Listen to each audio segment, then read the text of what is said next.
Ninguém via essa escrita há milênios, até agora. O que parecia um registro antigo revelou ser um aviso sombrio para o nosso tempo. Número 1. O nascimento da escrita. Mais de 5.000 anos atrás, sob o calor intenso do sul do atual Iraque, algo inédito aconteceu.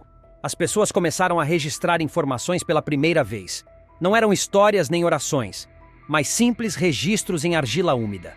A cidade era Uruk, uma metrópole de templos de barro, pátios movimentados e armazéns cheios de grãos e lã. Por volta do ano 3300 antes da Era Comum, a complexidade urbana exigiu mais do que a memória humana. Escribas sentavam-se à sombra dos templos e pressionavam pequenos sinais em blocos de argila, registrando comida, mão de obra e mercadorias. Essas foram as primeiras tábuas escritas, antecessoras de todos os documentos da história. Não eram entalhadas como as inscrições posteriores. Usavam argila macia e estiletes finos, feitos provavelmente de juncos cortados na diagonal.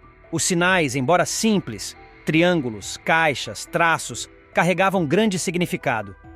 Número 2. Os primeiros registros contábeis. Cada símbolo representava algo: cevada, cerveja, ovelhas, pessoas ou grupos de trabalho.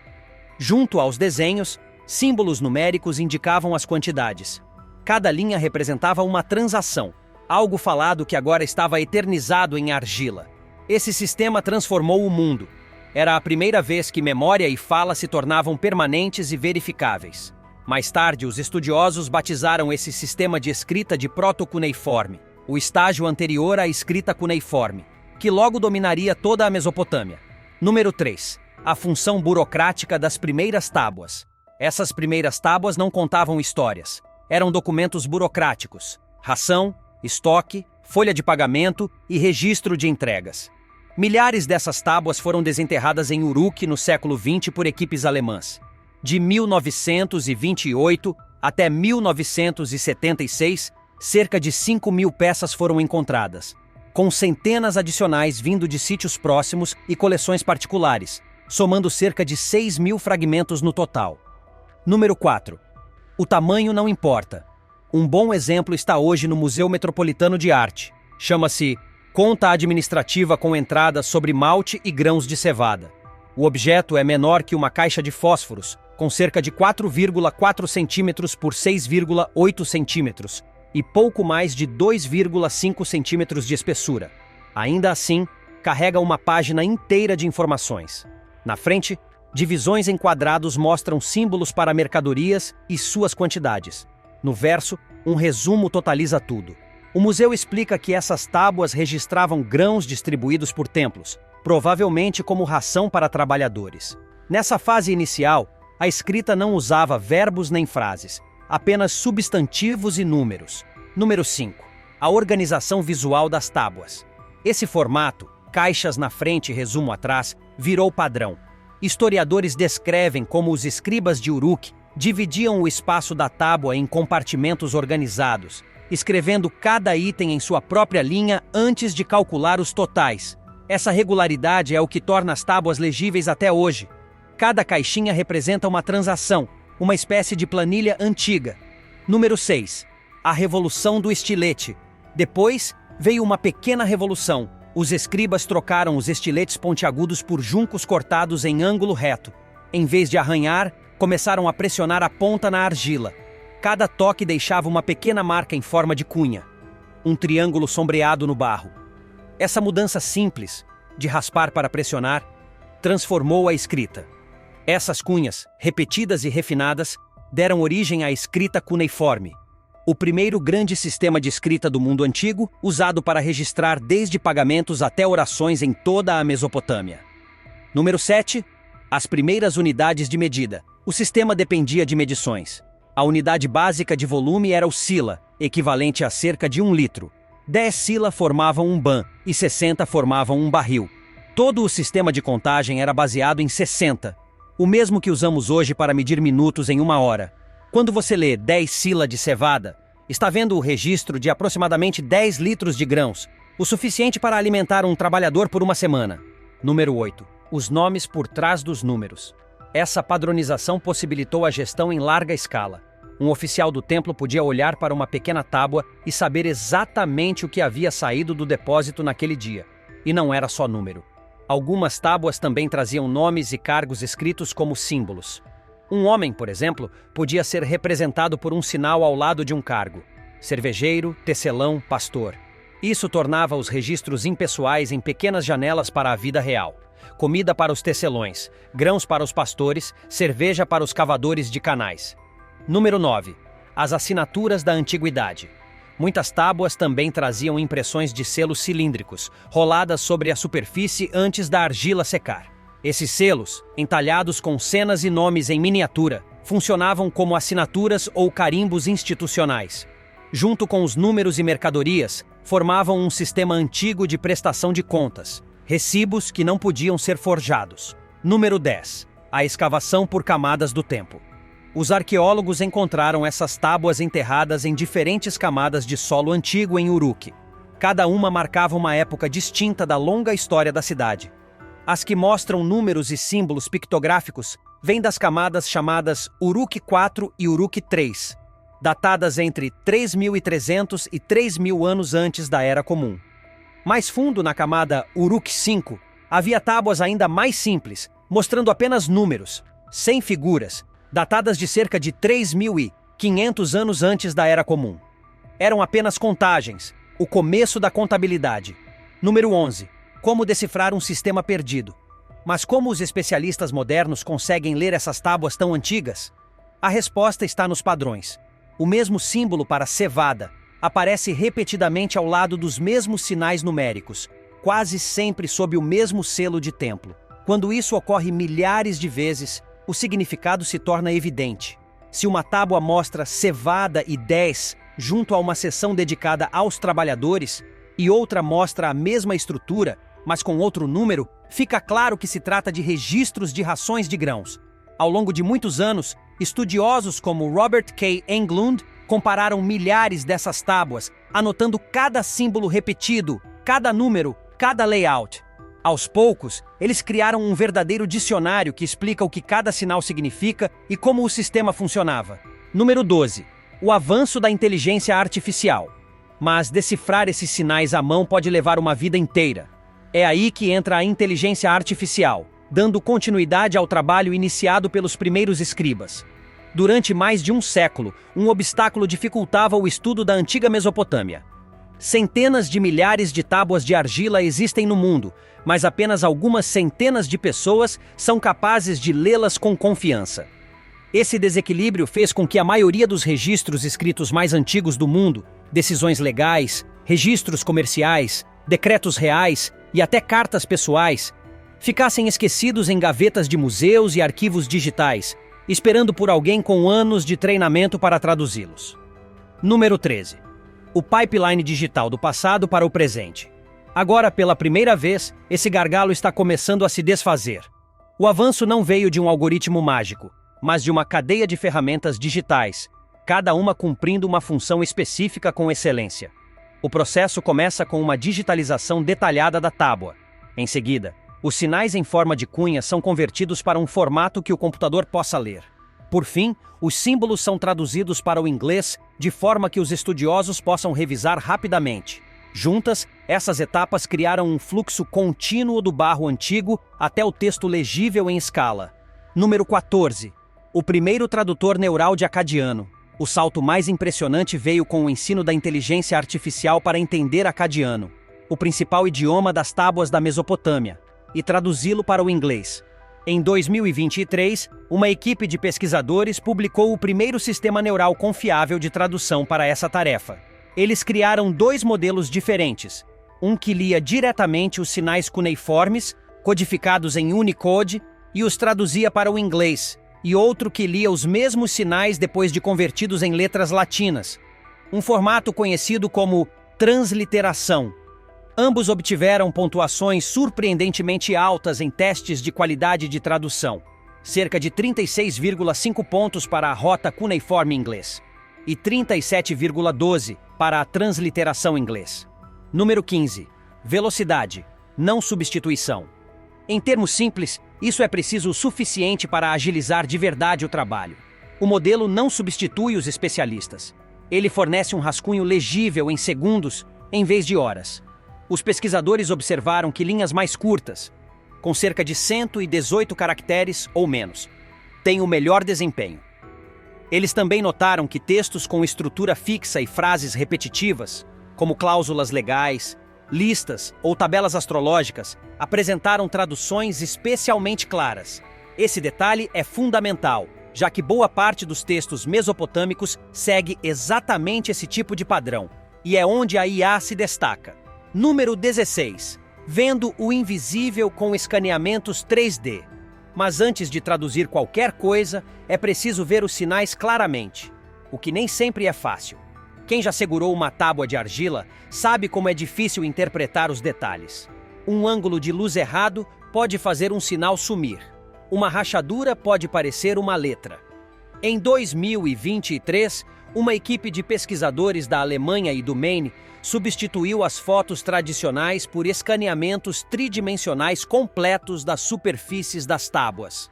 A diferença foi impressionante. Em vez de adivinhar sombras, o computador passou a ver cada pequena elevação e reentrância deixada pelo estilete do escriba. Essa mudança para o 3D tornou o reconhecimento muito mais confiável. A equipe testou a tecnologia em quase 2.000 modelos 3D e explicou por que isso é tão importante.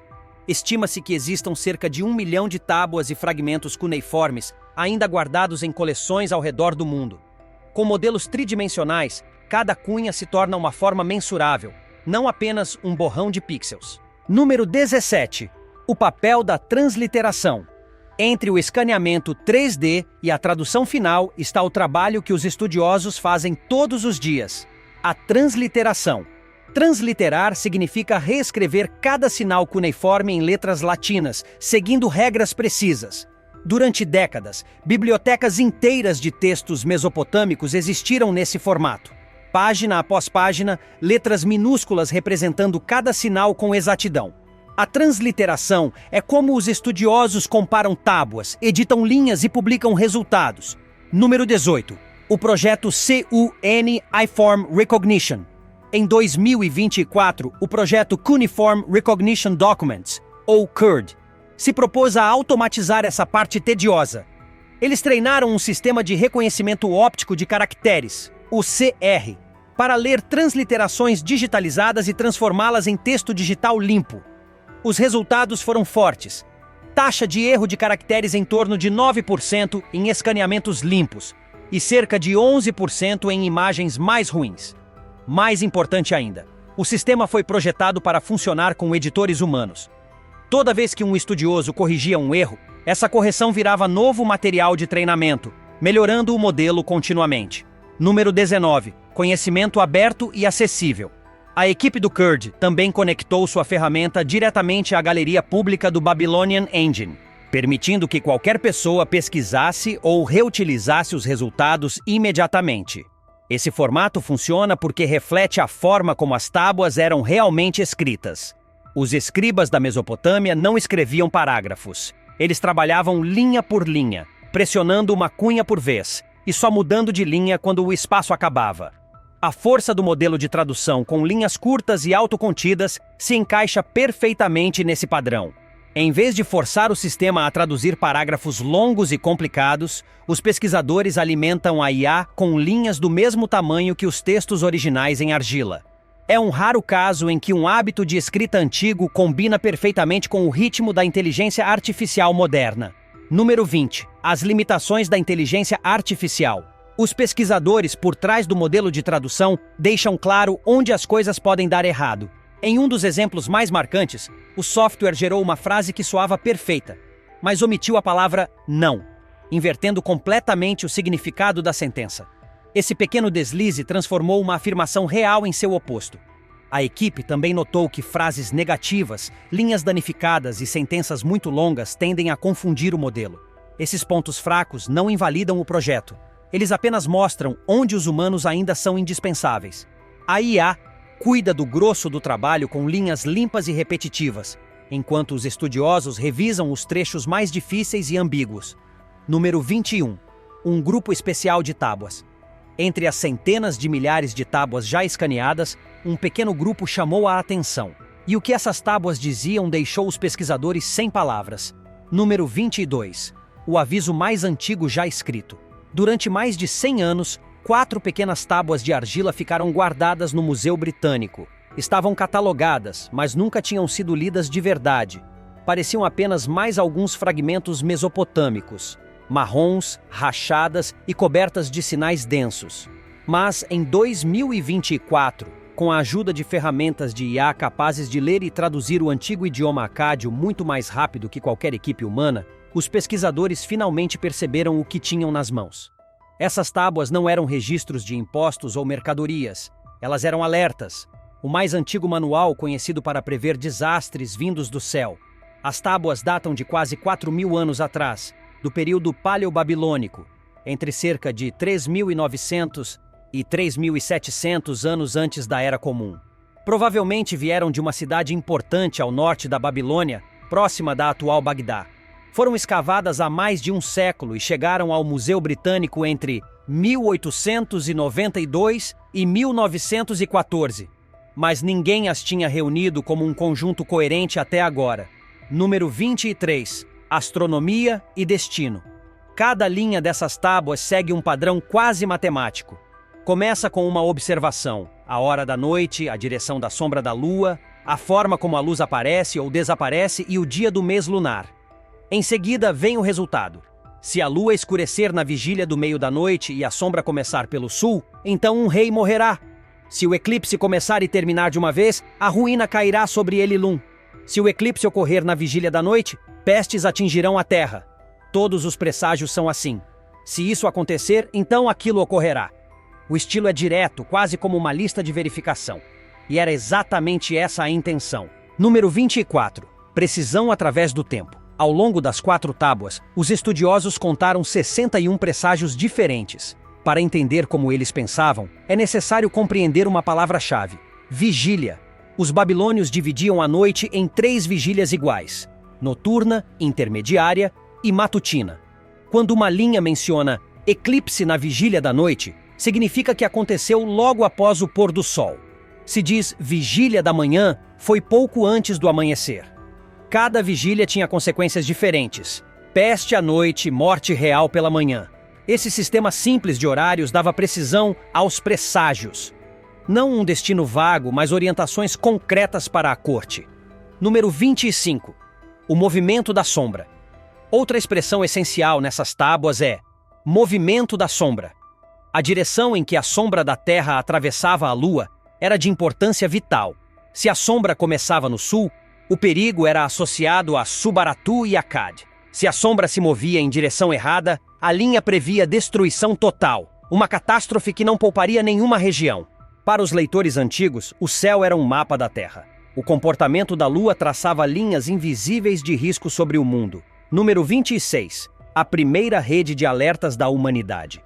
Esses presságios não eram apenas curiosidades. Eles faziam parte de um sistema mesopotâmico maior que tratava os céus como uma rede de alertas para o reino. Séculos depois, estudiosos reais reuniram uma imensa biblioteca de previsões celestes conhecida como Enuma Anu Enlil, uma coletânea com milhares de linhas que conectavam eventos astronômicos a consequências terrestres. As 4 tábuas paleobabilônicas provam que esse método, observar a Lua e associar seu comportamento ao destino humano, já existia muitos séculos antes da biblioteca ser criada. Número 27. Checando sinais com o fígado. Mas os babilônios não acreditavam cegamente nesses presságios. Sabiam que um único sinal poderia enganar. Se um eclipse previa a morte de um rei, os sacerdotes consultavam uma segunda fonte antes de entrar em pânico: a leitura das entranhas de animais sacrificados, geralmente o fígado de uma ovelha. Se os 2 sinais apontassem perigo, os sacerdotes realizavam rituais para neutralizar o destino. Alguns eram cerimônias de purificação leves, com oferendas e orações. Outros eram extremos. Número 28.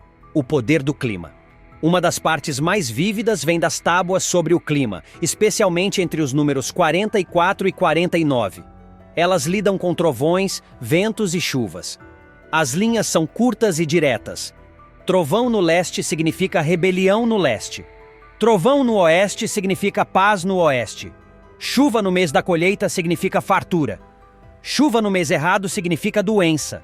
Cada som, cada direção do vento, cada gota de chuva era registrada como parte do sistema de alerta precoce do reino. Número 29. Os presságios planetários. Depois vinham os presságios planetários. Os babilônios acompanhavam Mercúrio, Marte, Júpiter, Saturno e, claro, Vênus. As observações eram incrivelmente cuidadosas. Eles registravam quando e onde cada planeta aparecia, quais constelações atravessava e qual era seu brilho.